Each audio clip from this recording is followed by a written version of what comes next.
that a drone up there, man? They fly over. Let me go get Timmy C's gun and shoot it out the fucking sky. Look out when they all come down. They got your tap, they got your phone. Ladies and gentlemen, welcome to the Source Material Comics Podcast.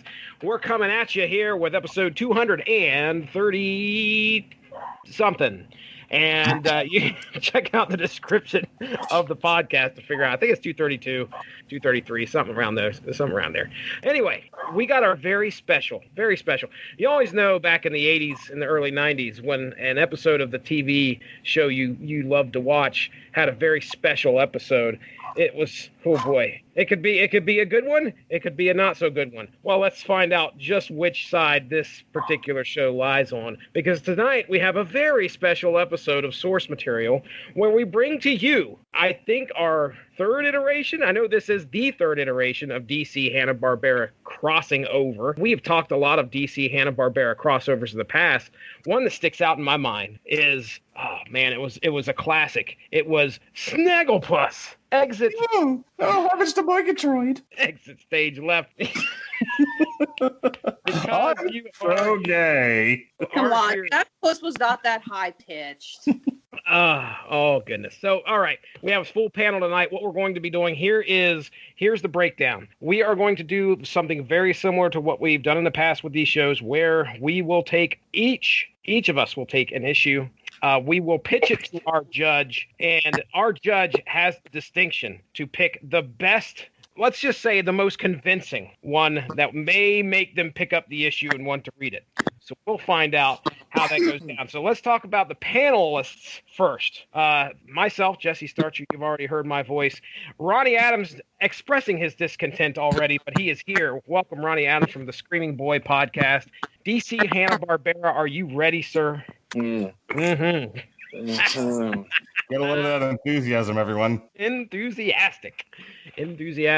And from Honeysuckle Rose Creations, she has come back to the Source Material Comics podcast. Alexis Hanna, are you ready to talk some DC Hanna-Barbera tonight? Absolutely. I have a book here, The Hanna-Barbera Treasury, written by Jerry Beck. Thank you, Jerry. I have been reading this and brushing up on a little extra Hanna-Barbera trivia for you guys. I love it. I knew we could lean on you for some knowledge, some trivia, and some good bits of Hanna-Barbera that probably have passed me by. While I may be familiar with some of the characters, there are definitely some blank spots. So are we going to get a Speed Buggy impersonation tonight? No, because last time I spit all over my phone. And our third panelist, the patriarch of the Radulich in Broadcasting Network, Mark Radulich. You've got yourself a book there. You're ready to rock and roll with some DC Hanna-Barbera. Are you ready, sir? Heavens to Murgatroyd, I'm ready. Boy, I can't wait to get much more of that. We got about another hour to go. Hooray, hurrah. Mark, are we doing this in particular? We're not tying this in with anything, are we? This is just us having a good time, right? Exit stage right. No, it's another time. It's a tossed salad and scrambled eggs week here on the Radulich and Broadcasting Network. Hear ye! Hear ye! The court's in session. The court's in session now. Here come the judge. Here come the judge. The judge. Here come the judge, ladies and gentlemen. The man we, within a week, he agreed. You know, it was crunch time, and I said, man, we got to find a judge for tonight's show. Robert Winfree has joined the podcast. I think last time we had you on, Winfree, it was, were we talking Alan Moore, or was it any time after that? Do you remember? I remember doing the Alan Moore episodes because I was on for the From Hell series. What a terrible movie that is. But I don't think I make my way on here all that often for. Well, I'm glad you decided to torture yourself at least a little bit here on a Monday night. It's either this or watch Raw, I guess. Look, this is less. Look, listening to Mark do Snagglepuss in a gangbang scenario in some underground basement facility or what have you is less painful than watching Raw.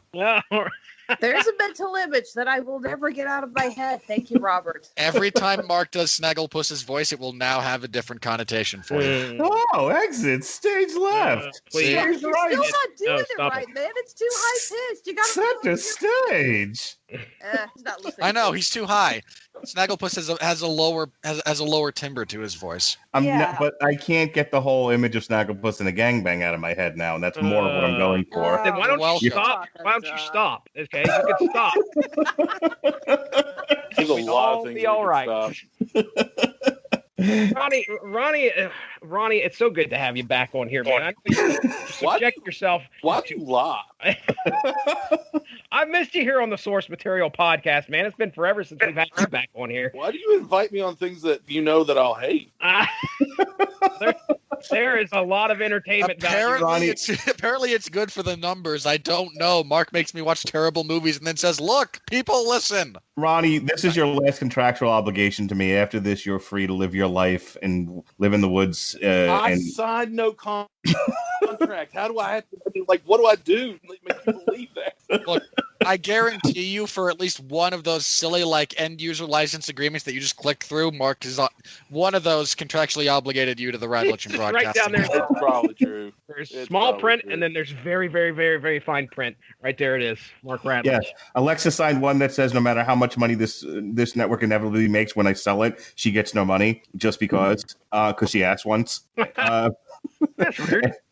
And Ronnie signed one that said he was obligated to do podcasts for comic books that he doesn't want to read in the first place. Robert signed one for movies he doesn't want to watch.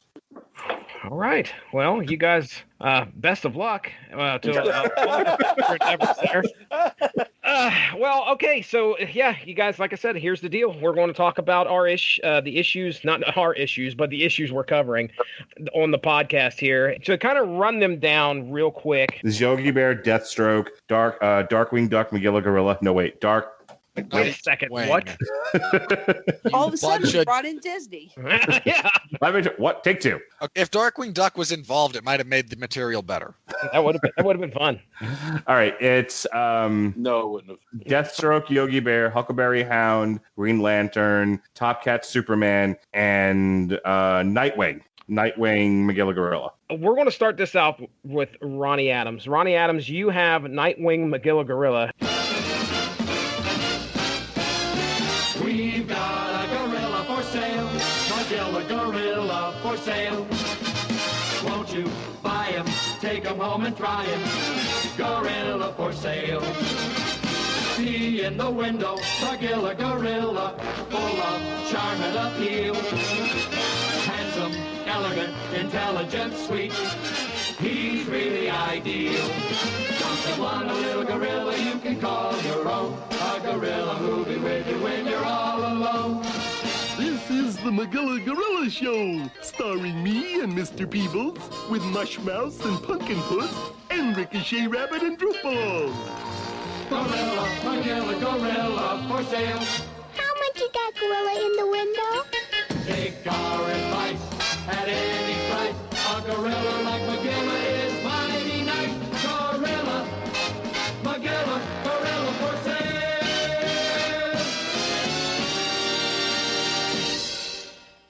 You gotta, like I said, you gotta pitch this to the judge, Robert Winfree, who, from what I understand, hates everything. So, pretty much. We all have an uphill battle to fight. So, but I'm curious, real quick, Ronnie, before you get into it, Magilla Gorilla, Mark Radulich, any familiarity with that character? Vaguely. Here's the problem. Without actually looking at a picture of Magilla Gorilla, I can't get the image of either Grape Ape or the gorilla from the Ghostbusters out of my head. Oh, just you wait, my friend. Wow, you referenced the only two primates worse than Magilla Gorilla. I believe Magilla Gorilla is not the one with the red shorts and suspenders and the derby. That's from the Ghostbusters, where they used to vacuum ghosts. Oh, you just wait, my friend. Oh, no. Oh, boy. And then there's Grape Ape, which was like a 10-foot tall, giant purple ape. He couldn't even speak. He just said Grape Ape over and over again. Yep. He premiered on an episode of Harvey Birdman where he was accused of doping, and so he cheated in the Lap Olympics. Awesome. Why aren't we doing TV parties on Harvey Birdman? I don't know. You find in fairness, Harvey Birdman is pretty awesome. Yeah, it really is. We might have to make some time for it in 2022 when there's room on the schedule. Jeez. Look, just don't watch Charlie's Angels and we'll just do it then. Go fuck yourself. How about that? Can we just get this over with?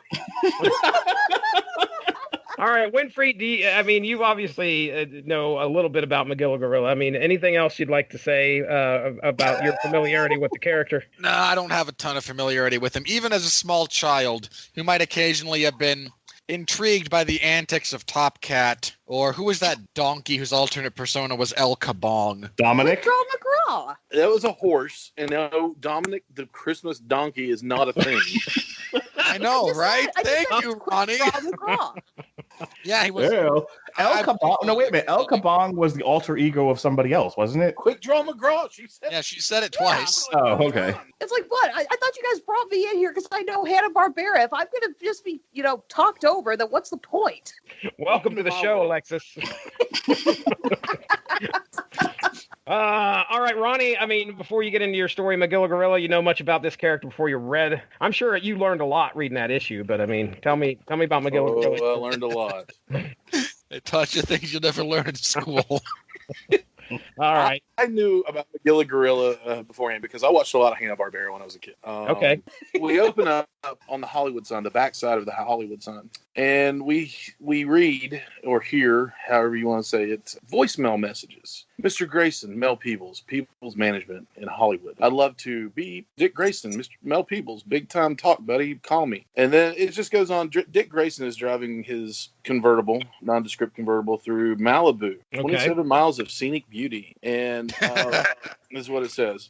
And Mel Peebles is just calling him over and over saying, my client wants to meet you.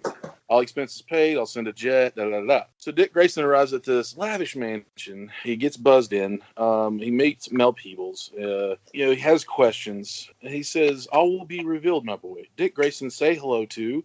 And you turn the page, and it's a half-page spread of Magilla Gorilla in a very posh suit and a fancy wristwatch, holding a drink with a lip and a little garnish in it. And Magilla Gorilla says, Mr. Grayson, I'll be right down. And he proceeds to jump down. And then Dick goes on to lament how big of a fan he is of Magilla Gorilla. And he laughs so hard at the film The Monkey's Uncle that popcorn came out of his nose. Magilla Gorilla is a big-time actor. He starred in Rough Riders.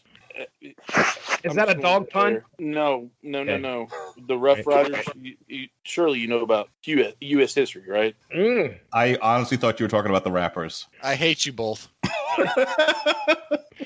Ronnie, I'll just go ahead and say no so you can kind of tell me. Let the audience know. How's that? The Rough Riders was a nickname given to the first United States Volunteer Cavalry. Okay. And, captained by future President Theodore Roosevelt. We found out that Magilla Gorilla had portrayed Theodore Roosevelt in the movie. And now wants to portray John Grayson in The Flying Graysons, a biopic about the Grayson family life. But how? No, this is clear. Now, we've already lost the plot here because he's a gorilla, and gorillas can only play gorillas. How dare this gorilla actor take away jobs from other human actors trying to... Oh, my God, shut up. You have no right to tell him to shut up. Okay. So anyway, to persuade Dick, he has set up an entire circus tent with the Flying Graysons name on it, and they proceed to do the Flying Graysons trapeze act with Magilla Gorilla in full-on Robin apparel. Not Robin, but yes, my friend. But Magilla Gorilla in green in tidy greenies. Yeah, exactly, with the yellow cape, and which is what Dick Grayson wore in the Flying, was what they all wore. So they don't get it quite right. Dick Grayson falls into the net. After talking about it, Dick Grayson declines. Magilla gets a little angry, crushes a drink in his hand after Dick Grayson leaves, and he can hear him yelling at his manager, Mel Peebles. And he calm down, MG, because Magilla, anyway. So Dick Grayson spends his time in, driving around Malibu, going to the hotel room. He finds out that Uber manager Mel Peebles was brutally murdered that night. And oh, goodness. Then Mr. Peebles. Peebles, yeah. He dons his Nightwing apparel, goes to Magilla Gorilla's house, finds out that police have sieged the place and are trying to arrest Magilla Gorilla. He then helps Magilla Gorilla escape, believing that he didn't do it. Magilla Gorilla and Nightwing are running along the rooftops. A police helicopter finds them. Miguel Gorilla jumps from the rooftop to the helicopter, rips off the light, and they abscond to the night to the place of the murder, which was a restaurant, and there was nothing but blood and fibers left behind. Also, they found out that a large pair of handprints were around Mr. Peebles' neck.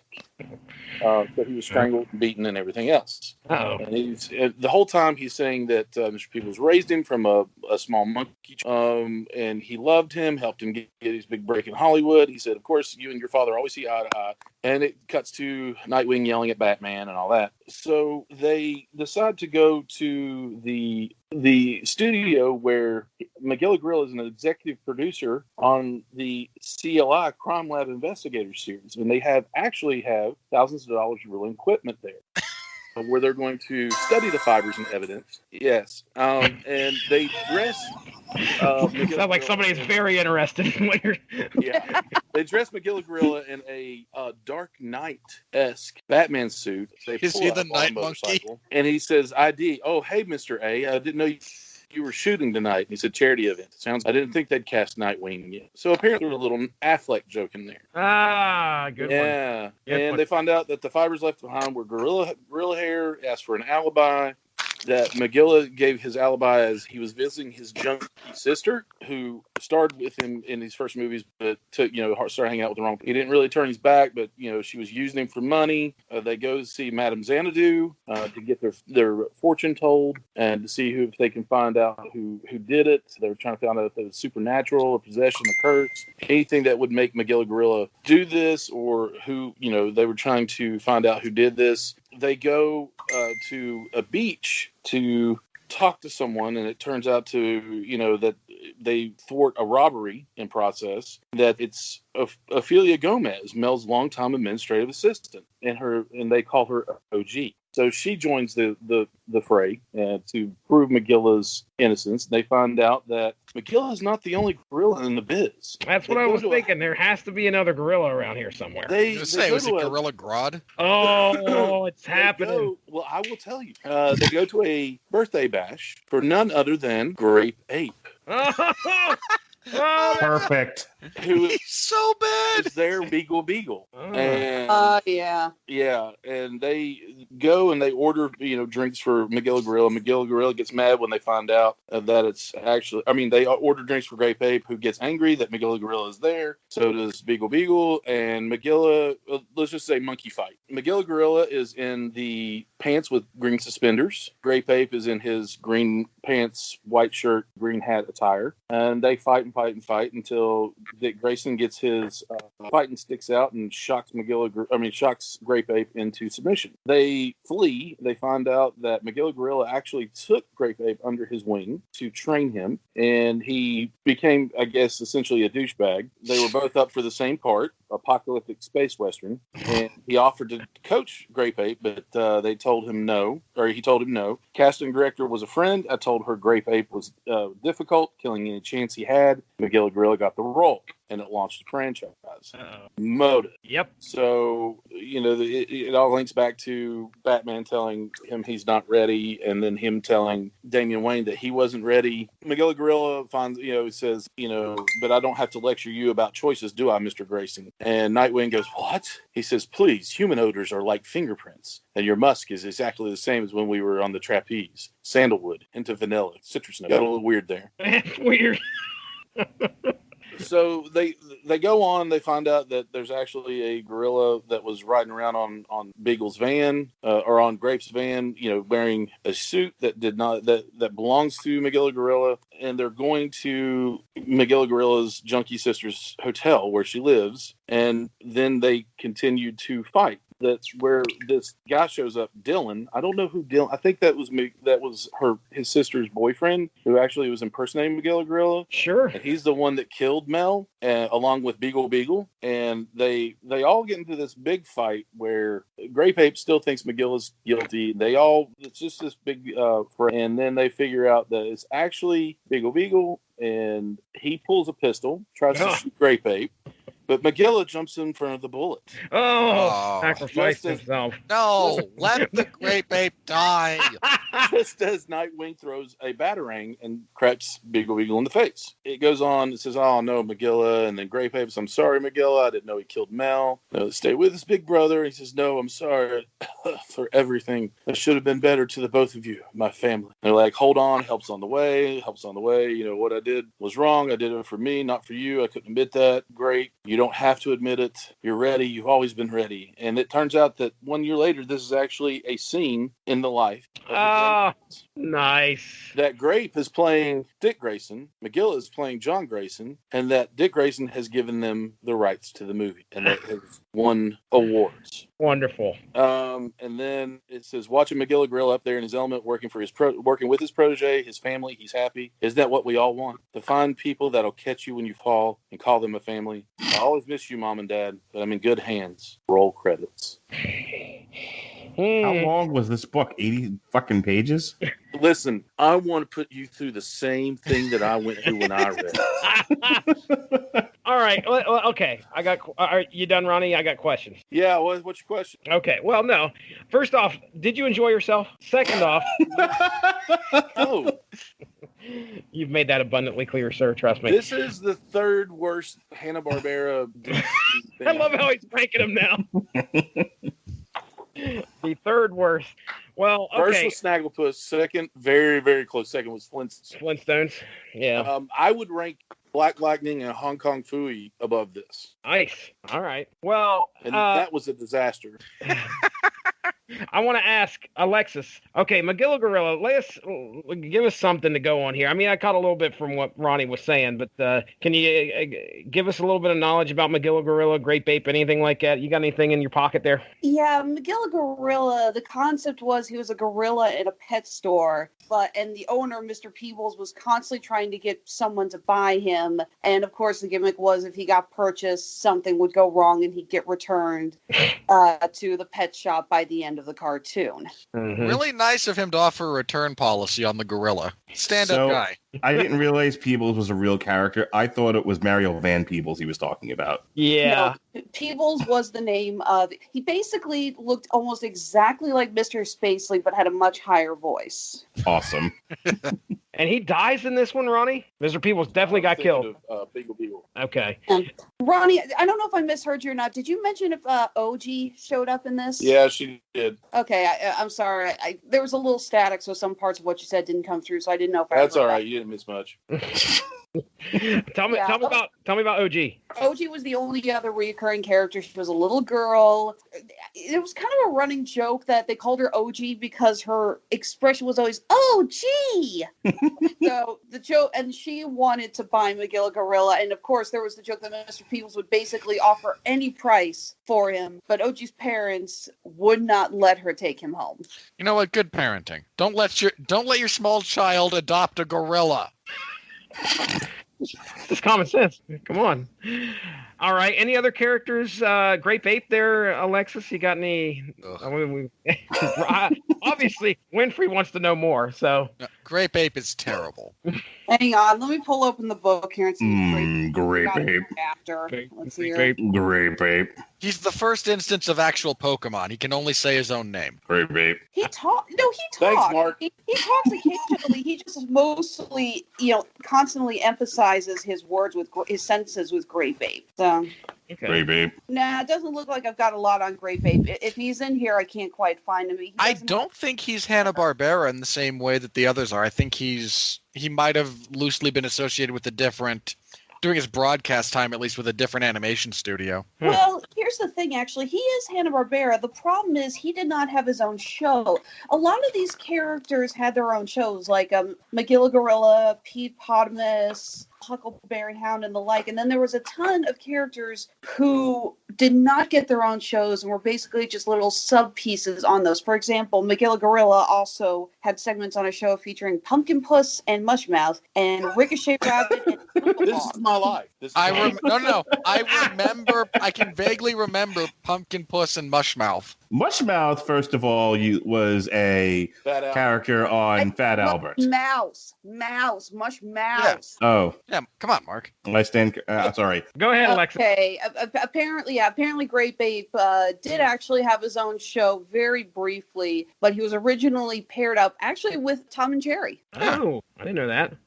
Okay, so hang on. I have a couple of very quick follow-up questions for you about the actual book that you just pitched. Yeah. Again, we get the reveal at the end that this is all just everything's okay. It's all just a movie, or they've clearly adapted this, and we kind of fade out to it. Yeah. Okay. Is this couch just kind of a hard-boiled detective whodunit style of narrative style, or is it a lot less coherent than that? Wow, you're asking me if it's coherent or not.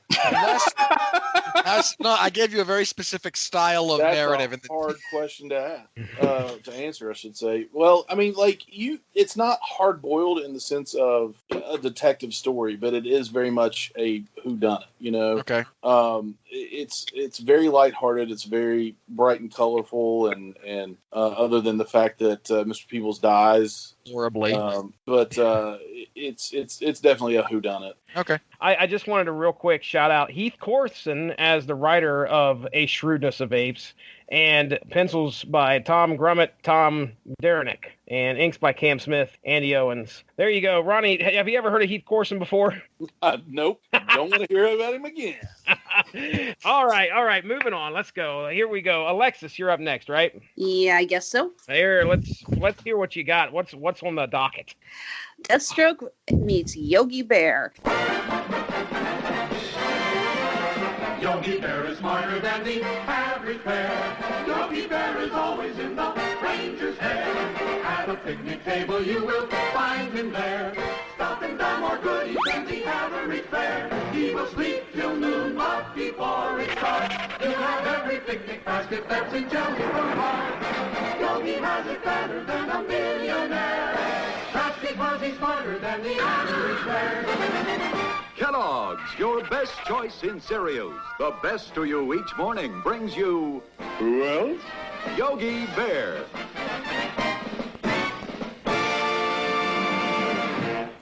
I assume we do not have to explain who Yogi Bear is, because if you don't know who Yogi Bear is, you have no soul. He is a park residing bear with an eating disorder and a stealing habit. What in the world? How in the world can we bring Deathstroke and Yogi Bear together? Well, let me tell ya. Oh boy. So we start with Yogi running from the ranger. Of course, he's got a couple of picnic baskets. He tosses one to get away, and the ranger is left wondering who the hell eats liverwurst as it flies out of the basket and hits him in the face. And that's actually a good question. My whole life, I've never known a single person who eats liverwurst. It's always just been the butt of the joke. It's delicious. Now you know someone. You're going to have it with some yellow mustard and some American cheese on rye. Delicious. Okay, you just said yellow mustard. You're dead to me. I agree. So Yogi manages to take cover, hiding in a cave behind a waterfall where Boo Boo is waiting for him. And as the ranger walks away, Yogi thinks all is in the clear, but he realizes Boo Boo's disappeared. Oh, no. We cut to a scene at a bar where we see two gentlemen arguing over who was a faster shot, Quick Draw McGraw or Ricochet Rabbit. Okay. The types of questions that keep you up at night, ladies and gentlemen. Can we please do more of these shows? Especially when they actually start dissecting whether or not Quick Draw McGraw and El Caban could possibly be the same person. Hey, Homer still doesn't think that Batman is Bruce Wayne. Yeah, well, what's the line here? Obviously, geez, how many freaking horse superheroes do you think we're running around anyway? My God, are you dumb? Thank you, random person in a bar. Well, these aren't just two random people. These are the Dalton brothers, and in walks Deathstroke to collect a bounty, including pointing out that their argument is stupid and also pointing out horses have hooves, not fingers, so the argument's kind of moot. But he manages Thank you, Slade. He collects his bounty, including the third Dalton brother, the Dinky Dalton, who manages to come up behind Slade and trick him, but I almost said Blade. Wow, sorry, I've been reading Comic-Con news all day. But Slade manages to get in a quick shot to the nuts and says, you know what they say, the bigger they are, the harder you have to kick them in the groin. You know what? Hang on. That's actually a good life lesson. Okay. And as he's busy finishing up with the Dalton brothers, in walks Yogi, who says that he really wants to hire Deathstroke to help him find Boo Boo. And he warns them that things are going to get kind of weird. And this gentleman is an exact quote, as Deathstroke says that he can handle animals because I've taken on everything. Oh my gosh. Shark to Jabberjaw. To Jabberjaw! To Wally Gator. To Gorilla Grodd. To Grape Ape. Grape Ape's... Wait, Gorilla Grodd? Yeah, Gorilla Deathstroke Grodd has to taken Grape out Ape. Gorilla Grodd. And we actually have panels of him lifting Jabberjaw out of the water, socking Wally Gator, and laying next to Grape Ape's, I don't know if it's unconscious or dead body. One can only hope dead. There it is. Robert Winfree's in the background of that panel. He's cheering. I wish. Laughing maniacally. I mostly just love the parallels here to him taking out Killer Croc with the samurai sword and then socking Wally Gator on the jaw.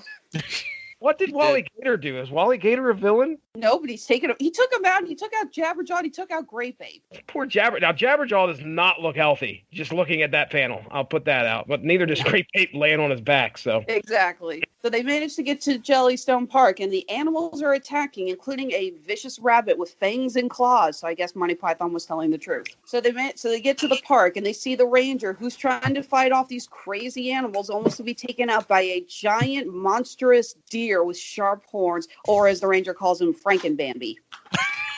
Okay.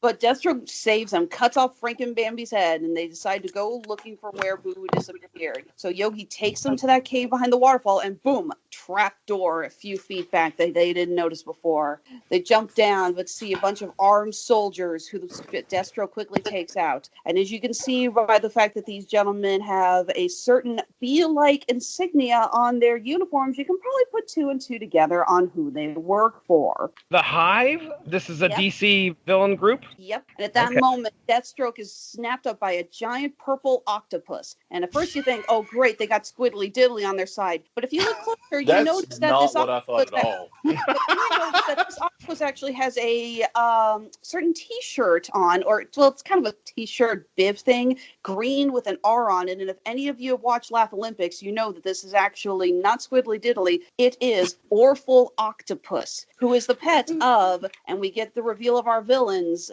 the Creeplies. Yes. Creeplies. The Creeplies. Yes, weirdly Creeply and his wife Creepella. Did she change her name after they got married, or was it that before? Yes. Converted. And we see all of these poor animals behind cages and Boo Boo tied to a bed. And among the animals in the cages, let's see here. I see Augie Doggy and Doggy Daddy, Mr. Jinx, Pixie and Dixie, Peter Potamus, and they are all drawn like you would see normal animals in a zoo, except for the colors and the costumes. Yep, pretty disturbing. Yeah. You know how disturbing it is to see Sneasley the seal, actually a green seal wearing a hat and a little tie thing? Yeah. Just sitting there like a normal seal. It's so weird. Touche Turtle. Touche Turtle. Yep, Touche Turtle, Hokey Wolf and Dum Dum, Snooper and Blabber, Lippy the Lion and Hardy Har Har. So it looks like the Creeplies have been doing experiments for the Hive, and they've been performing them on all these animals. And they start to fight, but things are looking pretty bad because Creepily grabs Boo Boo with an ominous syringe. Uh-oh. So, no, not Boo Boo. Yeah, anything but Boo Boo. At that moment, Yogi Bear... Here's Scrappy Doo. Murder him violently. We'll talk about that when we review Scooby Apocalypse Volume 2. I went ahead and bought that. So, as things look grim, Yogi Bear appears to faint, with Deathstroke calling him out for being a total wuss, but it turns out Yogi had a plan. As he fainted, he looked over and noticed that there was a button on the control pad with said release. And as he goes down, he triggers it, and all the animals are released from their cages, and they swarm on the Creeplies. So Yogi and Boo Boo manage to get out, and we cut to an epilogue of Deathstroke receiving his payment from Yogi Bear, and Yogi has paid him in the only way that he knows prizes of any value. 3 guesses, guys. Picnic baskets. Picnic baskets. A giant amount of picnic baskets. To which Slade opens one up, says, serves me right from taking a gig from a bear with a necktie and hat that talks like Ed Norton. Oh well, might as well make the best of it. And guess what's in the picnic basket? Liverwurst. Look, you can never trust someone in a pork pie hat, okay? That's just a common rule of life. But we get a second epilogue as the Creepolies manage to escape, and they're setting up a second option. Instead of kidnapping the animals, they're setting up a way to draw them in with the dun-dun-dun Laugh Olympics. Oh, look at that. Okay, please tell me you read this entire book, and we're just doing it in the style of, like, Nick Frost and Simon Pegg. Like, this has Shaun of the Dead tone written all over it. Starts with guys arguing between who's a better shot, Quick Draw McGraw or Ricochet Rabbit. What do you think? I'm just saying, you put Nick Frost and Simon Pegg having that argument. Well, what'd you think, Alexis? Actually, this was a really freaking funny comic. I love how tongue-in-cheek. I mean, again, you get Deathstroke crashing the argument. It's like, I mean, you two are in here arguing who's better shot, a freaking rabbit or a horse. I mean, we're talking short distance, medium distance, long distance. Oh my God. Because I'm taking Ricochet Rabbit if we're talking really short, if we're talking close proximity. But if you let him get out the rifles, it's probably going to the horse. No, I'm sorry. This was a really funny comic. You get a scene when they're in the cave and the ranger rounds on Yogi. He's like, oh, so this is where you went to the other day when he was running from him. And Deathstroke goes, guys, how about we skip today's episode of Yogi Bear behind the picnic basket and focus on where Boo Boo was when he vanished? Slade Wilson has no time for your BS. Now, this was actually a really enjoyable comic. I enjoyed it. I really had fun. I loved it. I don't recognize the writer's name, Frank Thierry, but the artist I definitely do from the Image days, Mark Teixeira. That's probably the biggest name I've recognized so far. He was known for drawing Union. Oh, there was a couple other comics that he was doing, but either way, I mean, it looks good. The art looks pretty neat, and a little freaky seeing the actual animals, which we're kind of getting used to that now, because every once in a while, the artist has to make a decision. Are we going to make a representation of what they see in the cartoon? Are we going to have amalgamation of it? Or are we going to have just a representation of what the actual animal would look like with a hat and a coat on? And then sometimes you just end up with Lex Luthor meets Porky Pig. Oh, boy. Porky's a more compelling character. Any questions there, Winfree, before we move on to Mark? I suppose just kind of one. Again, I assume Deathstroke keeps his mask on the whole time. With the exception of the scene in the bar when he's confronting the Dalton brothers, and the epilogue when he's in his apartment and he gets his payment. Okay, because I have much as I loathed the Justice League movie, Joe Manganiello as Deathstroke would work for me on many, many levels. Oh, I agree. I was actually pissed off that when I found out he wasn't going to follow that up with the sequel. It's like, okay, come on, that was the only good thing you promised us. Again, like that movie has a few minor, small parts that are kind of awesome, but yeah. No, I don't think I have too many questions. Again, I have to do this in my head as zany, Nick Frost, Simon Pegg. Yeah. Kind of, again, Shaun of the Dead, Hot Fuzz kind of thing. That's where my head has to go when I think about that, because that's the only way it makes sense. But within that context, it works.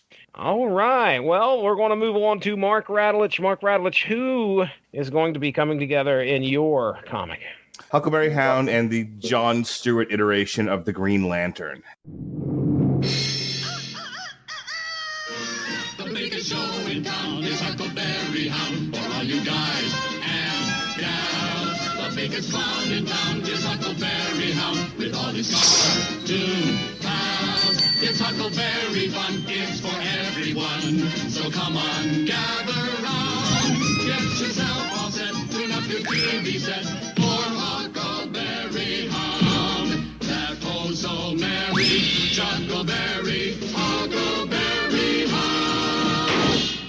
And now, normally when I pitch these, I pitch them as movies. When we did Wonder Woman, Tasmanian Devil, I pitched that as the sequel to the first Wonder Woman movie. Oh, boy. I don't think... Yeah, that's terrible. I don't think Huckleberry Hound Green Lantern works as a movie. Instead, I'd like to pitch it as a... We finally found something Mark doesn't think works as a movie. The end is die. No. Instead, I think this works much better as a 6-part miniseries on HBO, directed and produced by David Simon, in the vein of Show Me a Hero, the 2015 American miniseries based on the 1999 nonfiction book about white middle-class neighborhoods' resistance to federally mandated scattered site public housing developments in Yonkers, New York. So, in fairness, that didn't work out well for Yonkers. No, it did not. Their writer, Mark Russell. There we go, Ronnie Adams. Jesse, how do you hate me? Ronnie Adams had to stick his head from out of the oven to answer you just now. Going right back in. There was Mark Russell. We all knew it was coming. Yep. So, again, I need to see Huckleberry Hound Green Lantern as a 6-part miniseries directed and produced by David Simon on HBO. Oh, you're doing all this again? Yeah, well, you interrupted me. I can edit it seamlessly. Just continue. So you need to understand that this series takes place between the 60s and 70s with Vietnam and racial tensions in Detroit as its backdrop. It does. Yeah, because Lord knows that's more of what we need in our comics.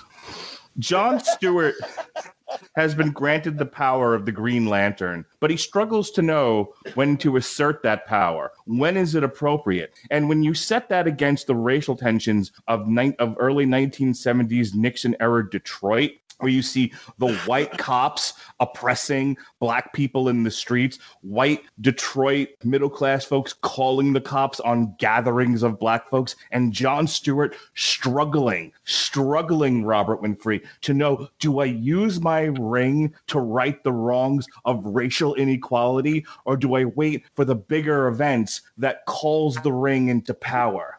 Now, we get some backstory here with Huckleberry Hound, who's like a Bob Hope, upstate New York kind of comedian, kind of in his retirement years. See, back in the 60s, he did a USO tour in Vietnam, and he told some pretty off-color political jokes about Nixon, and his career kind of hit the shitter after that. He's still doing those USO tours, by the way, in the latter stages of the Vietnam War before the withdrawal. But he's on sort of the downslide of his political career, okay? That's where we see Huckleberry Hound.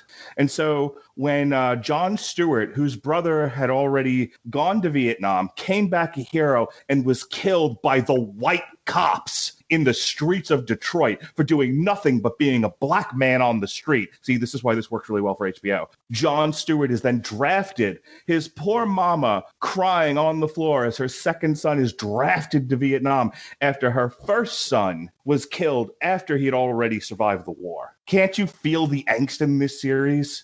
So... No. Well, you're heartless. So, yes, you know this about me.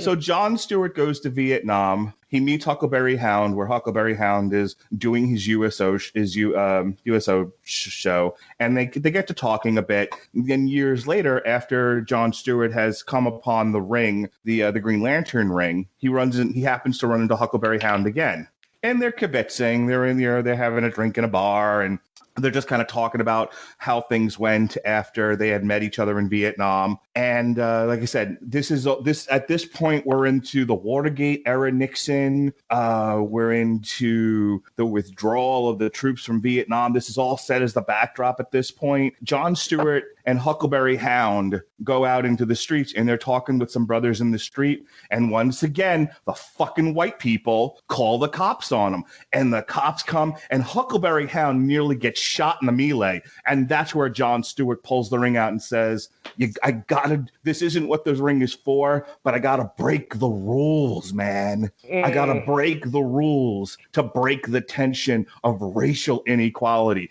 And he stops the cops peacefully. He doesn't harm them with the ring. He just stops them from murdering Huckleberry Hound in the street like a dog. Like a dog, Robert Winfree, of which he is. Look, that whole gag was done better by Samurai Jack when he says not even dogs should have to live like dogs. Thank you.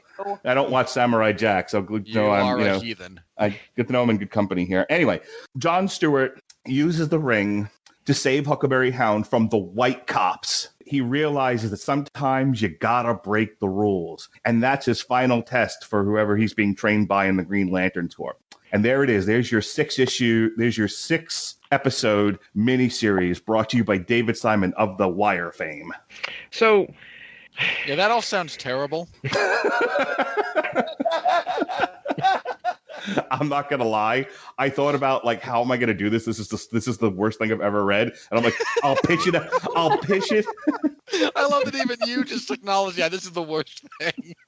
I'm gonna picture this as my version of Show Me a Hero and see where that takes us. Mark. The answer is nowhere good. There's a point in here. I'm looking at a couple panels where it looks like they're having a little bit of interaction with a police officer. Yeah. John Stewart saying, "Please stop," and the policeman's going, "Stop squirming," and then he turns around and he says, "We got another one," and then Huckleberry Hound has a fistful of his comedy records, hits the cop over the head, and says, "Behold the power of comedy." What is the name of the record? That's the important thing. Doggy Style. Goddamn right. And you pitch this to me as a pseudo gritty, like spiritual successor to The Wire in some Yes, and Show Me a Hero. I want it done in that tenor. I really do have to say again, that all sounds terrible. I'm writing this down. I'm sending it to David Simon as we speak. Okay. Right. He's the kind of guy who might take that personally and will come down and then just beat you for wasting his time. Beat me with copies of Homicide: Life on the Street. No, with all of his other projects that sucked. Why can't I get this made? It's your fault. Mark.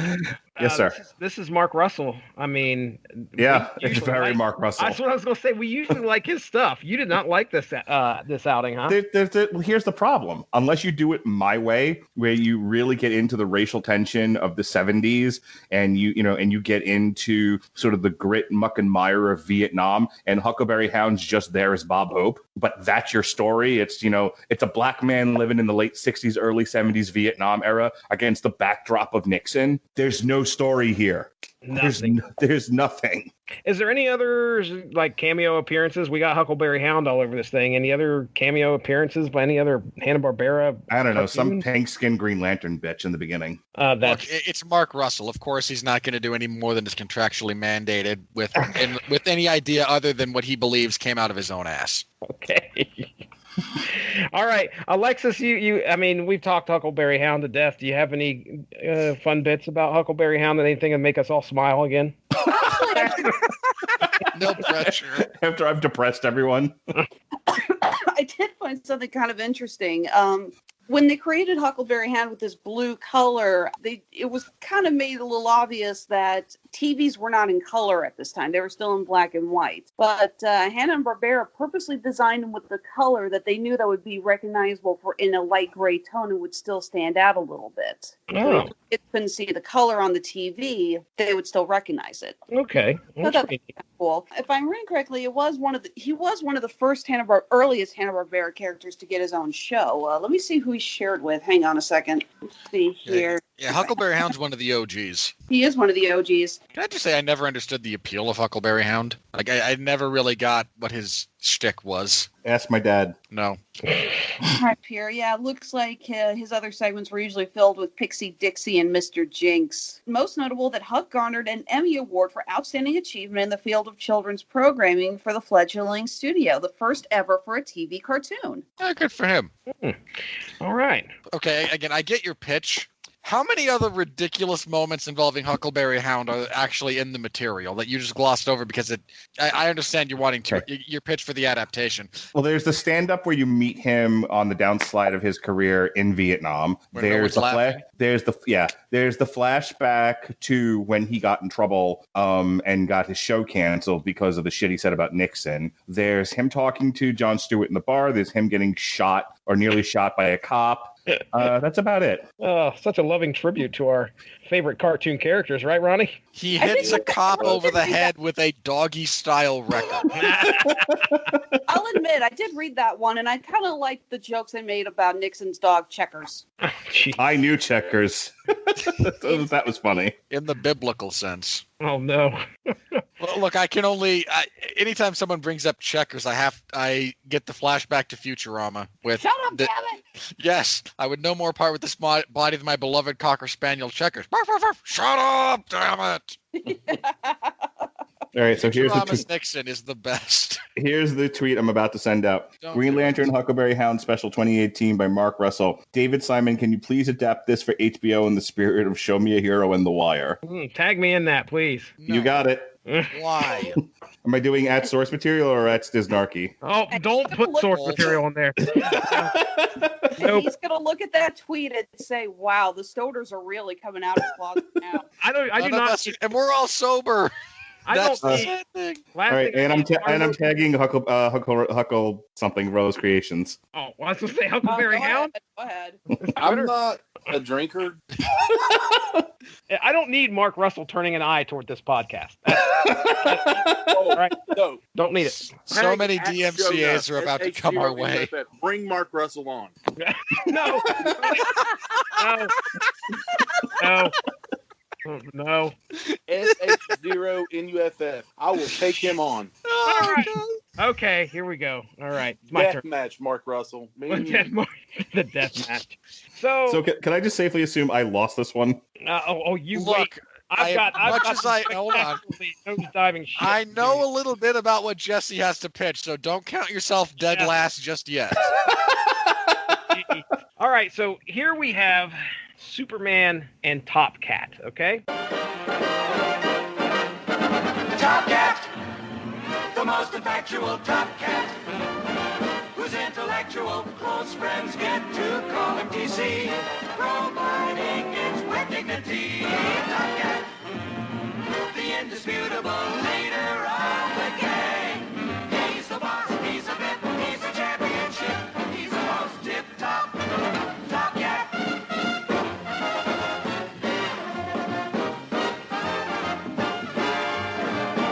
Yes, he's the chief, he's the king, but above everything, he's the most tip-top Top Cat. Top Cat. Now, I'm going to, just real quick, Alexis, give me some background on Top Cat. He's always trying to woo that house cat. I want to say her name was Penny something. I have no idea. I will tell you real quick, this particular story that I'm getting into was written by the co-publisher of DC, Dan DiDio. So if you listen to any comic book news, you probably heard his name come out a little bit here recently. Top Cat proved that a large ensemble cast could work in a cartoon show and that a witty script based on real-life foibles could succeed in the cartoon medium. Top Cat was much closer in spirit to a television sitcom than a children's cartoon show. Let's see here, I also got the list of his crew, so I'm going to be keeping count on how many of these characters do show up in your book. Well, you only need to know one. He's the chief, he's the king, but above everything, he's the most tip-top Top Cat. Top Cat. That's right. All right. Well, Judge Winfree, do you like cats? Don't answer that. I did before our trailer review segment. That was last week. So my hatred of cats is now a week old. Yep. Second question. Do you like kale? Don't answer that. No. Kale is the devil's lettuce. No, kale is not the devil's lettuce. Extinguished from his anger, okay? No, keep going. I want to see how this builds. Do you hate capitalism? Don't answer that. Don't answer that. No, capitalism is responsible for lifting more people above poverty worldwide than any other financial institution in the history of humanity. Boring. That's great because Superman Top Cat has all that in spades. When a club of salad enthusiasts suffer some ill effects after eating a certain strain of the super vegetable kale, a gigantic alien aptly named the Kalian kills its consumers. You see, the Kalian was once just a member of a race of Kalians that has been among humanity for centuries and attempted to avoid us by using some natural defenses that would keep people from eating it. Mainly, like a history of tasting like dog crap? Mainly its taste. We're on the same wavelength. You got me here. Okay. Abhorred by his brethren now being consumed for the nourishment of humanity, the Kalian has found he is the last crop of his people. Kalian now wants revenge. Trying to track down the roots of this problem, Superman is helping out local law enforcement. He learns that this strand of kale was distributed by Wholesome Foods, particularly one store that happens to employ one most effectual feline. Yes, he's the chief, he's a king, but above everything, he's the most tip-top top cat. The unlikely pairing decide to team up and discover that the owner of Wholesome Foods, one Alexander Mikos, is the target of the Kalian. Ever since Mikos told the world that kale was a superfood, people started to believe it and began unknowingly to consume the Kalian race. As Top Cat and Superman reach Mikos Island, the Kalian appears. During the battle, Top Cat learns that Mikos has been aware for a very long time that kale was actually a sentient plant race, and Mikos has even reached out to other worlds to cultivate more intergalactic superfoods for humans to eat. When Top Cat warns Superman of Alexander's true intentions, Mikos lets loose one of his ultimate defenses, aside from the many drones that fly over, Mark Radulich. A gigantic robot called, get this, Amazo Prime, okay? Amazo Prime. I just want to show you real quick, because I have the capability of... Who wrote this? You're the co-publisher of DC, sir. The co-publisher of DC. Now, I am going to share just real quick before we get into this, because I want to be able to show, and I have the advantage because I'm the showrunner. Here is Amazo Prime. Okay, all right. So we get the correlation here, by the way. Drones, Amazon Prime. Oh, all right then. Let's go ahead and we'll stop. Do you seriously think I'm that dense? I'm just doing that for the listeners, not you, sir. Not you, good judge. Not you at all. All right, so Amazo Prime has been unleashed, but Superman and the Kalian team up to take Amazo Prime down and send Mikos to jail. We end the issue with Top Cat finding a friendly planet to send the Kalian, and the unemployed Top Cat actually gets a chance to stay at the Hall of Justice. I am at your mercy, Judge Winfree. Let's just say... I had no idea what I was getting into until I started to piece things together with the whole kale / wholesome food / Amazo Prime. Yeah, it's not good. It's not good, but you certainly would want to pick this up and read it, right? Right, Robert? I mean, come on. Okay. I want you to understand something here, just very, very briefly. I don't hold you personally responsible for any of this. Alien. I hate Adam Sandler. I really do. As a person, as a comedian, the movies he has inflicted on the human race. But there is a very famous sequence of words from Billy Madison. Oh, no. That strikes me as deeply appropriate to this situation. At no point in your rambling, incoherent response were you even close to anything that could be considered a rational thought. Everyone on this show is now dumber for having listened to it. I award you no points, and may God have mercy on your soul. Woohoo, I didn't come in last place. Hey, yes. Now, hold on now.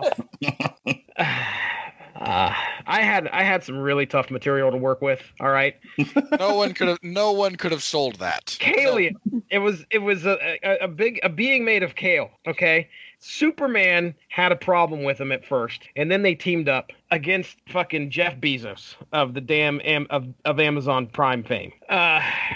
So wait a minute, Jesse. No Benny the Ball, no Choo Choo, no Fancy, no Hepcat Spook, and no the Brain. Top Cat was around. I think apparently it was in a previous story to this because they reference it. Really, the setting that he's in when we first meet him, he's just working at a grocery store, and that's it. He's working. That's not Top Cat. That's Top not Cat always okay. was blocked by his gang. That was part of the character. That was part of the storyline. None of that's there. No. Just whoever wrote this is terrible. Well, I think there's a lot of people that are going to agree with you about Dan DiDio being terrible. Anyone out there listening to this? This is indefensible. Just utterly indefensible. Hey, Jesse, was there even a mention of Officer Dibble? No. I mean, there was here. He could have been his parole officer. Nothing. The cat just got out of the pokey, and now he's having to walk the straight and narrow. But then the aliens show up, and he doesn't know what to do anymore. And then Superman saves the day. He was working at a Wholesome Foods, and really the only character there at the Wholesome Food was a big bald guy. I didn't recognize the name. He was just working as an employee, as a stockman, pretty much. And the manager used to get pissed at him because he would go and eat fat-free ham from the freaking deli when he wouldn't pay for it. And that was about it. Guys, I'm sorry. I don't know much about Top Cat. You should be. So should everyone involved in this. The only thing this clearly was written with a storyline where they just tried to shoehorn a Hanna-Barbera character into it, because I'm not seeing anything about this that screams Top Cat. This is nothing. All a shot at Amazon. Really. It really is. Listen, here, let me quote Mr. Mikos here. As somebody come to him with some concerns, he says, "None of this concerns me. I'm more than prepared to handle this Kalian as his drones fly over. As a matter of fact, you could say none of this concerns me. I'm more prepared to handle this Kalian. As a matter of fact, you could say I'm primed." And primed is written in bold. So this is why I'm not the judge of this, because Jeffy would win. So anyway, one of the cool things that happens in this is Top Cat. It ended? No, hold on. Top Cat has to go find Clark Kent. Walks into the Daily Planet, and he starts he looks at Clark and he's like, "What, are you kidding me? Glasses?" He already knows it's Superman right off the bat. So he's calling him out on his disguise, and Clark's like, "Whoa, wait a second, shh, keep it quiet." He's like, "Wait, now, this isn't exactly a good cover for you. It's just glasses." But that's about the brightest spot in this whole issue. There you go. Any questions, Robert Winfree? Can you go ahead and none that you could answer? Declare me the winner and get this over with. No, you and Mark get to share last place, and shame on both of you. All right, well, who's the winner then? I'm going to go with Alexis on this one. I think it's just because as she's describing that story, I see a very zany, also slightly over-the-top action comedy in the style of movies that really appeal to me on a personal level. Again, I get some Shaun of the Dead, I get some Zombieland, I get stuff like that from that description, and that's my bag, so... Yay! All right. Ronnie Adams, you get second. Congratulations. It's all a flaming dumpster fire. Take the win where you can get it. There is no winners. There are no winners. I haven't cried in a long time. Perfect. Okay, and now your outro music is "Don't Cry Out Loud." Oh, like it. All right. Well, first off, Robert, material where we reduce grown men to tears.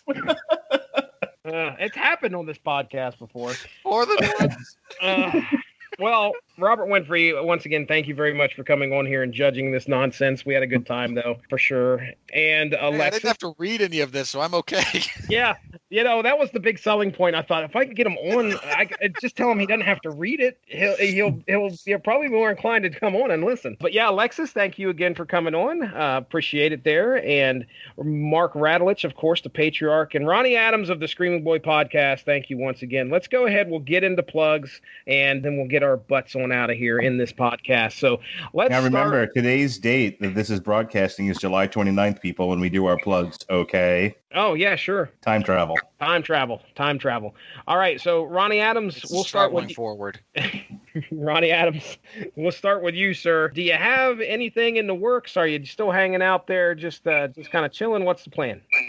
I actually, we keep referencing me as from the Scream Boy podcast, which I am. We are in the midst of rebranding. We'll still be around, but as of right now, I'm focusing everything into our Twitch channel, which is now called Misfits and Miscreants. We are a Dungeons and Dragons live Twitch stream. Oh. What service do you use? As far as the streaming service? No. Are you Roll20, Fantasy Grounds? We actually, I film it at a table. Oh, nice. Yeah, so I have two games. I actually host DM games at a local game shop called here in the Triad area, Burlington, North Carolina. Please check out Hypermind. It's a great shop. They have a lot of great things.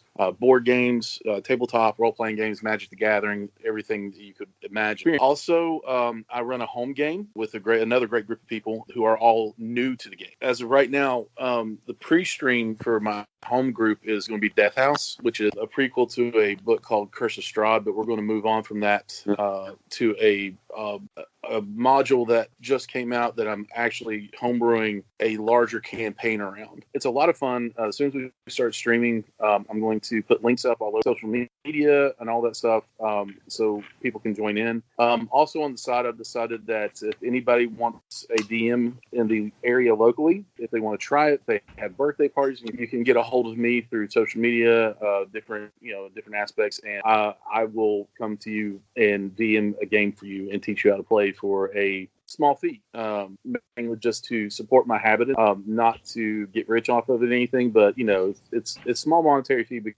gas money, materials, things like that. So I'm trying to kind of venture into that, mostly because I just want to expose more people to this. I think because of the resurgence of this game due to shows like Stranger Things, Critical Role, The Adventure Zone, all these great live play, people are more interested in it, and I found that more people are interested in it, but they don't really quite know how to get into it. Very good. Well, Alexis, Hanna, come on, give us the details here. Honeysuckle Rose Creations. What do you got to plug? Well, since this is airing on the 29th, if I've got my time travel, correct, starting tomorrow, we are going to be appearing at the Kansas City Nerdlesque Festival. This is the very first, as far as I know, Kansas City Geek Burlesque Festival. This is going on all week. Anyway, we're debuting our brand new ribbon chokers with Scrabble tile pendants at this event. I've been working really hard on this. I've actually been trying to get the right ribbon color combinations, which is harder than you think. Let me put it this way, gentlemen, when I tell you Wonder Woman, what two colors immediately pop in the head? Just two colors. Zack Snyder, brown and dark brown. I can name off 3 or 4. I was going to go with gold and blue, but is it red and blue? Yeah, see, exactly. It was very hard to sit there and go, okay, so does my Wonder Woman pendant have a red and gold choker, or does it have a blue and gold choker? It's actually quite difficult because you want to make sure you're getting the best color combinations. Color theory is not easy. But anyways, we're going to be at this event all week. I am really looking forward to it. We're going to have a blast. As always, you can find us on our online stores at Etsy and Handmade at Amazon. And of course, you can find us on Facebook, Twitter, and Instagram. Honeysuckle Rose Creations, the intersection of geek and chic. Available on Amazo Prime. Yeah. I can't help it if I had to sell a little of my soul to Jeff Bezos because I needed to keep the lights on. No, seriously, Amazon. There is a part of Amazon you can search Handmade at Amazon. It's all people who have handmade their goods. It's all crafters. If you're gonna, guys, get back to the crafters. Get back to the artisans. We're the ones who are putting our hearts and souls into our work. That's right. All right, Robert Winfree, hit us with what's going on there. All right, as today is the 29th, yesterday I will be my review of UFC 240. I'm going to make a bold prediction. Again, we're recording this earlier. I'm going to say Max Holloway still UFC featherweight champion, and Frankie Edgar, once again, a beaten man. I'm going to go ahead and make a prediction that what happened yesterday was that Frankie Edgar was taken out in an ambulance, driven by Stone Cold Steve Austin, who then beat him in the ambulance. No beer hose? No, it's a UFC event, and Stone Cold very clearly does not care for Modelo Especial. Wow, I burned the UFC sponsors. I am okay with that. MMA is sponsored by the dregs of businesses. Wimbledon sponsored by Rolex, things like that. Here it's Monster energy drinks. Yeah, Modelo, the official beer of the UFC, and I forget what the prep point is now because it was the Harley Davidson prep point, but I think it's something else at the moment. Anyway, so you can listen to my full review of that, and if Frank Edgar pulled it off, I will sound like a jackass right now, but wouldn't be the first time. That there will also be a full preview of UFC on ESPN Plus. UFC on ESPN 5. That is the Covington versus Lawler card. Also contains the first meeting of lightweight veterans Jim Miller and Clay Guida, who I'm shocked have never fought before. So you can find me there. You can find my reports on major UFC action in the MMA Zone of 411 Mania. You can find me Tuesdays hosting Damn You Hollywood. Last week we reviewed The Lion King. Boy, what a shit show. Walks to the shit show. And this week is Once Upon a Time in Hollywood. Once Upon a Time in Hollywood. Thank you for that. And looking forward to that one. Thank you, everyone, for tuning in here, I suppose, and putting up with our nonsense. I don't know why, but I am grateful. Yeah. Heck yeah. All right, Mark Radulich. Ronnie's been anticipating you reading the schedule. No. All right, last week, Jesse and I spent 5 minutes talking about Cloak and Dagger Shades of Grey and 20 minutes doing a gag reel. It was fantastic. It was fantastic. That's all that show deserves. You did good. As Robert Winfree mentioned, we did a review of The Lion King. Sigh. Fields of Berdoon, Metal Hammer of Doom, Robert Winfree, Robert Cooper, Jesse Starcher, and I revealed the soundtrack to your favorite war, Sabaton, The Great War, Fields of Berdoon. How many people do you want to die in this video? Yes. Jesse and I reviewed Cloak and Dagger Season 2. It's a weird fucking show, man. That was all for last week. This week, tomorrow, we've got Once Upon a Time in Hollywood on Damn You Hollywood, L7, Scatter the Rats, and then myself and Sean Comer will be doing an on trial for Jackie Brown. The month of August, we've got Patsy Walker, a.k.a. Hellcat, Volume 1, Hooked on a Feline. Who's doing that one with us? That's me, you, Someone and... who wants to die. Evan Bevins always has, number one, has the greatest name ever, but number two, he always has an affinity for those lighthearted types of comics, so it'll be fun. Evan's always bringing the knowledge and fun guy to talk to. All right, speaking of pussies, we're going to be reviewing Hobbs and Shaw on Damn You Hollywood. I'm not sure how that correlates, but okay. Yeah. I ignore that now. But, when did it become a superhero franchise? Too Fast, Too Furious. Yeah, wherein they jump improbably a muscle car going about 40 miles an hour, 25 feet to land on a yacht, which then does not immediately sink. Yeah. August 7th. And the psychedelic power of Ludacris's afro. Third try. August 7th, we've got Volbeat, Rewind, Replay, Battleship Chains, whatever the hell they're calling it. Gun in my mouth.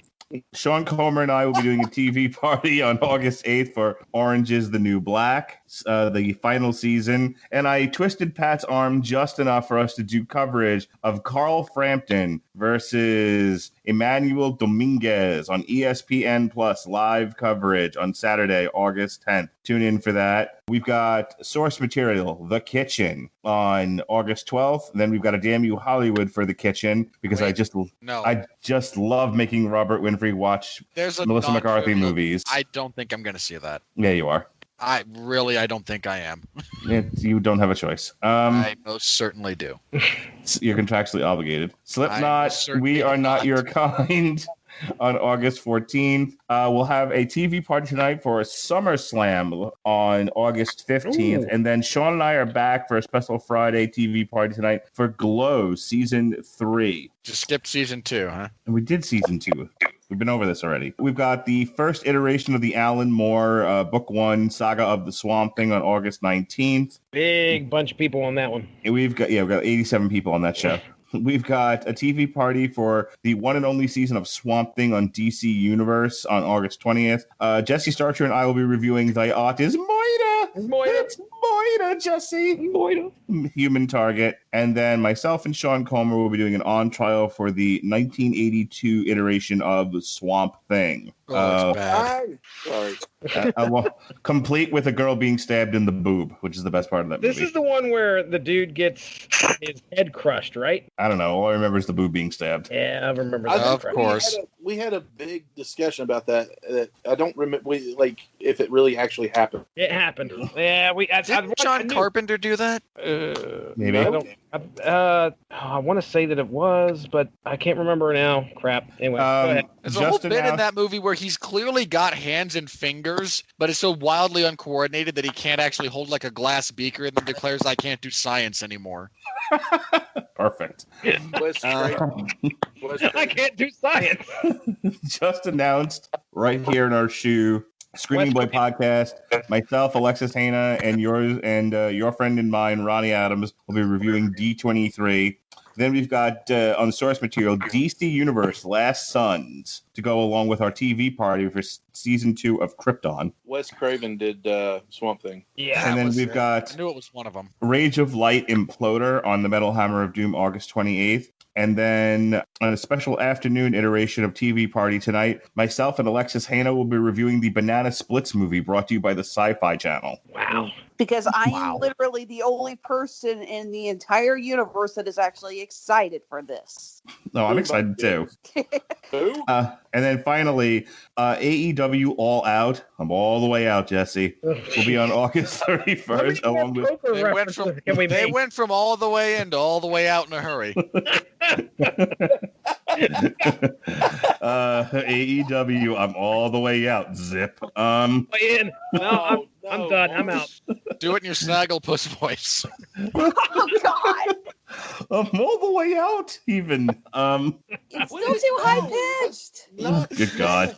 That's Anyway. why. At this point, that's why it's funny. It's so bad that it has its own level of hilarity. So AEW will be having their pay-per-view All Out on August 31st against at the NXT UK Takeover Cardiff. And then we will be doing back-to-back TV parties on September 1st. And guess what September is, people? It's Onslaught month, all month long on source material.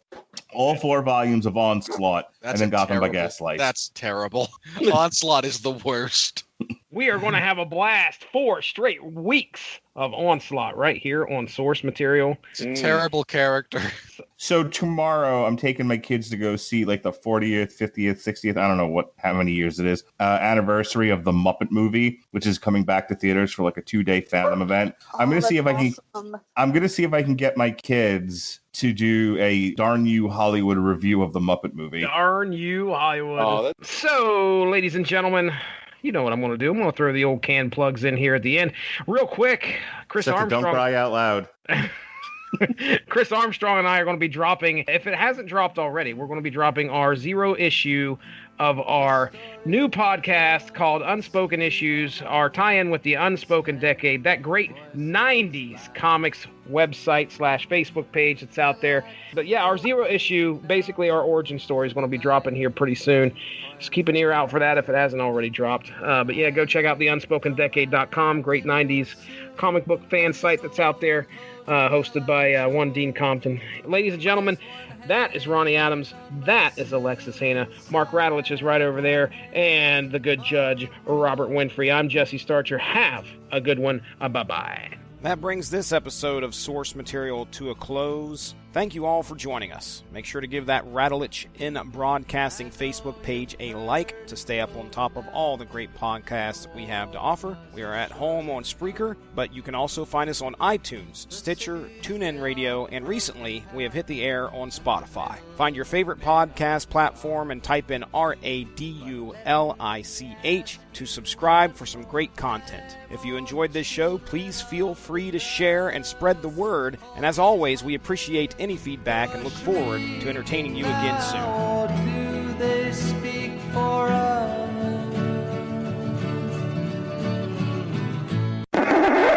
Well, you hear the blues are calling, toss salad and scrambled eggs. God damn! Now the song's stuck in my head. Oh, sorry. Let me go fuck myself. You go ahead and talk. You please. She was a monkey's uncle. Oh my gosh, I'm gonna punch myself in the face.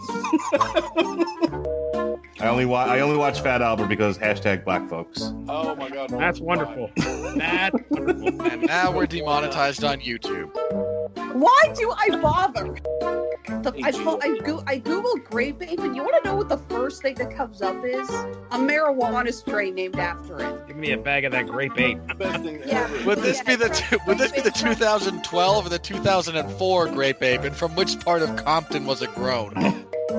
Other than the fact that my son thought it was the funniest thing he'd ever seen, which made my heart swell 3 times as big, and not just from the cancer. Really? Oh, all right.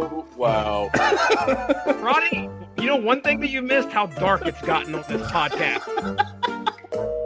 I guess. Illegal Beagle, did you have anything there, Alexis, on Legal Beagle, or did you already answer that? Are you saying Legal Beagle? Yeah, it's literally Beagle. It's Beagle twice.